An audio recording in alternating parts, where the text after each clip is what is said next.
મળે એવી આપણે પ્રાર્થના કરવાની અને સ્વભાવ ગામની અંદર આવ્યા છીએ અને સ્વભાવ ગામમાં વિનુભાઈના ઘરે આવ્યા છીએ અને સત્સંગનો લાભ ખૂબ લેવો છે, ખૂબ આનંદ થાય એવી મારી પ્રાર્થના છે અને આ પ્રાર્થના કરી અને જીવનું કલ્યાણ થાય એ માટે મહાપુરુષોએ આવો પ્રયાસ કર્યો. તો માટે કાયાના કલ્યાણ થઈ જાય સંતોના સંગમાં, માનવ જીવન સફળ બની જાય સંતોના સંગમાં. પૂર્વના શુભ સંસ્કારથી આ માનવ જીવન મળ્યું અને માનવ જીવન મળ્યું તેની ભાગ દિવસ સંતોના સંગમાં ઘણા જન્મના પુણ્ય થાય અરે માનવ જન્મ મળે છે. ગૌસ્વામી તુલસીદાસ મહાત્મા એવું કહે છે કે બડા ભાગ્ય માનુષ તન પાવા. એને એમ ન કીધું કે બડા ભાગ્ય હાથી તન પાવા, બડા ભાગ્ય ભેંસ તન પાવા, બડા ભાગ્ય ગાય તન પાવા, એવું ન કીધું. બડા ભાગ્ય માનુષ તન પાવા. માનુષ તન એક બૌદ્ધિક શક્તિ આગળ છે. માણસની અંદર બૌદ્ધિક શક્તિ છે અને પશુની અંદર સામાયિક શક્તિ છે. પશુ પાસે એટલી શક્તિ હાથ પગ દન કસે છે આપણે બચે હાથી, પણ એ કલ્યાણ ન કરી શકે. કલ્યાણ તો મનુષ્ય જ કરી શકે. કલ્યાણ બૌદ્ધિક શક્તિ આગળ છે. તો એવી રીતે આવા સદગુણો આપણે પ્રાપ્ત કરવા છે, દોષોનો ત્યાગ કરવા છે, નિર્દોષ બની અને જવાનું છે. આ માનવ જન્મ આપણને હિંમતથી પ્રાપ્ત થયો છે. તો માટે આપણે ધર્મ કોને કહીએ? ધર્મની વ્યાખ્યા શું કહેવાય? ધર્મ કોને કહેવાય? પછી સત્ય કોને કહેવાય અને દેવ કોને કહેવાય? આપણે એ વિશે થોડું જાણીએ. એ વિશે કે દેવ એને કહેવામાં આવે છે કે જે આપણને કાંઈ આપી રહ્યા છે એને દેવ કહેવાય. જે આપણને આપી રહ્યા છે એને દેવ કહેવાય. તો 20 વર્ષનો દીકરો એક માં જનેતા એની કુરબાની આપી દે છે.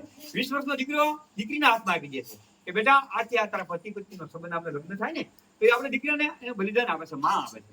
આ આપે છે, આ દેવ છે. આ દેવ છે. દીકરી છે એ પણ આપે છે તો એ પણ દેવ છે. બે પક્ષે દેવ છે. તો એવી રીતે એ દેવની સાક્ષી પાસે તો માતૃદેવ ભવે. માતૃદેવ ભવે. આ માતાએ આપણને એટલું બધું આપ્યું છે. શું આપ્યું છે કે એક તો આપણે 9 માસ આપણે પેટમાં રાખ્યા અને એક જ એના દુઃખો સહન કર્યા. એને આપણો જન્મ જયારે આ દુનિયામાં આપણી એન્ટ્રી થાય ને ત્યારે આપણે 56 વીસી 10 મારે ને. વિજ્ઞાનનું એવું કેવું છે કે 56 વીસી જયારે 10 મારે એટલી વેદના થાય ત્યારે આ દુનિયામાં માં દીકરાનો જન્મ આપે છે. માને એટલી વેદના થાય અને એ માને આપણે ચુકારા કરી, શબ્દ બોલી, બર્તન કરી, આપણે અસલ દેવને ઓળખવા થાય. તો અસલ દેવ છે કે આપણો જન્મ દેનારી આપણી માં. પછી પિતાનો કેટલો ઉપકાર છે.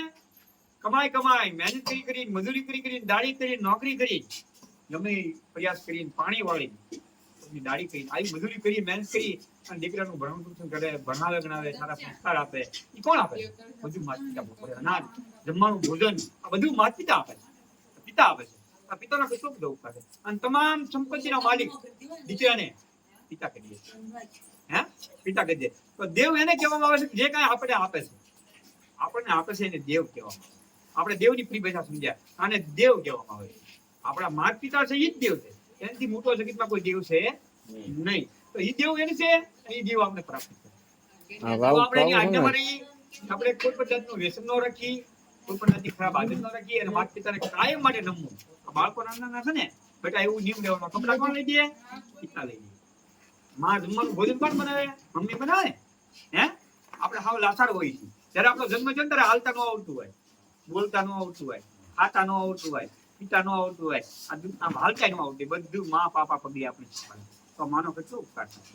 તો આ માને ક્યારે તુકારો ન કરવાનો. વાર તહેવારે કાયમ નમવાનું. કાયમ દિવસનું એક દિવસ સવારે બે ટાઈમ કાયમ મા બાપને પગે લાગવું. તો 68 દિવસ આપણા ગુણપતિ કહીએ ને, ગુણપતિ ગુણ જેની અંદર હોય એને ગુણપતિ કહેવાય. તો આપણા ગુણ રીધિ સિદ્ધિ આપણા ઘરે ક્યારે આવે કે જયારે ગુણપતિ આવ્યા, રીધિ સિદ્ધિ લાવ્યા, નિર્ભય નામ સુન્યા. તો ગુણ આપણી અંદર છે ને ગુણપતિ. આપણે આ ગુણની સ્થાપના કરવી છે આપણા જીવનની અંદર. આપણે કાયમ માતા પગે લાગવું. એમાં શરમ નહીં રાખવાની. શરમ ક્યાં રાખવાની છે? ખોટું કરવામાં, વ્યસન કરવામાં, નવું કાર્ય કરવામાં, એમાં શરમ રાખવાની. પણ માતા પિતાને પગે લાગવામાં શરમ રાખવાની નથી મારવાલા. તો આપણને એટલો બધો ઉપકાર કર્યો છે. આપણી 5 વર્ષ આપણે હાવ લાસણ હોઈએ.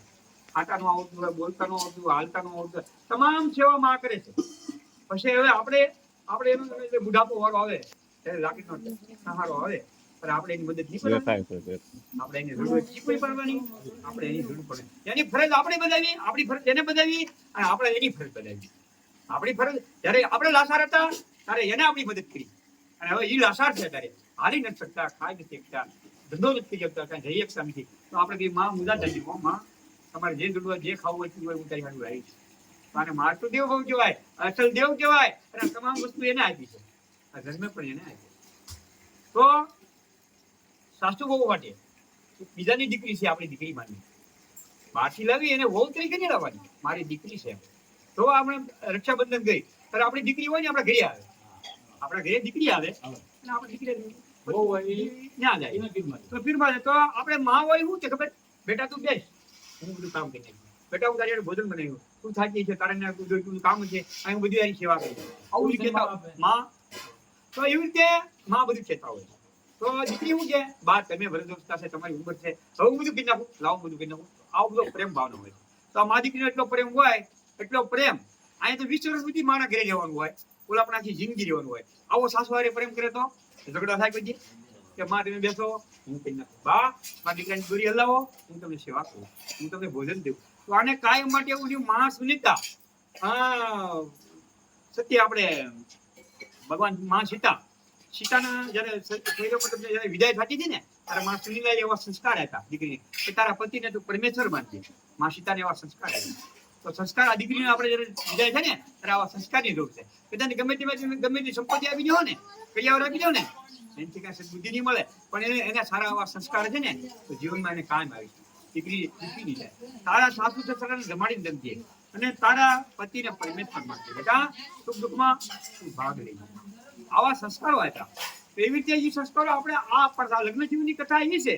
તો અમારા જેવા સંસ્કાર નથી આવતા. તું બેટા તું મુજાતી નહીં હો, અંદર કાંઈ કે બોલે તો વૈયા ગયા અહીંયા. બેટા થઈ કોણ દીકરી જયારે વિદાય થાય ને બેટા ત્યારે શું છોડી દે, માવતરને છોડે, પિતાને છોડે, ભાઈને છોડે, કુટુંબને છોડે, કાકાને છોડે, બધાને છોડે, કાકીને છોડે, કુટુંબ છોડી અને ઘરને પણ છોડી દે, ગામને પણ છોડી દે.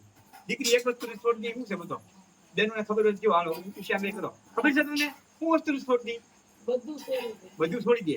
એક વસ્તુ છોડી ઈ છે અહમ. અહમ છે તો હું કોની દીકરી છું, હું તમને પગે લાગુ, હું તમારી મૂર્તિ છું. અહમ છે. અહમ છે એટલે હાવારી મેળ ના પડતો, સસરારી મેળ ના પડતો, પોતાના પતિયારી મેળ ના પડતો, દેરાણી મેળ ના પડતો, જેઠાણી